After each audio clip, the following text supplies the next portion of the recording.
মতো মাছ কাটা দেখতে কার কার ভালো লাগে? আমার আম্মু যখন মাছ কাটে তখন আমি বসে বসে দেখি, আমার দেখতে খুবই ভালো লাগে। আম্মু এখন এই মাছগুলো ভাজি করবে। আমার মতো মাছ ভাজা কার কার পছন্দ? আমার মাছ ভাজা খুব বেশি পছন্দ। আর এই মাছটা যখন ভাজি করে তখন হচ্ছে আমি শুধু মানে মাছ ভাজিটাই খাই, তরকারিতে দিয়ে খাই না। আমি আম্মুকে তখন বলি যে আম্মু আমার জন্য তুমি মাছ ভাজাটাই রাখবে।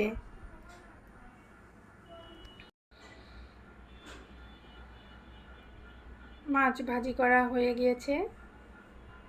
এটা শুধু মানে খালি মুখেই খেয়ে ফেলা যায়, অনেক মজা লাগে খেতে।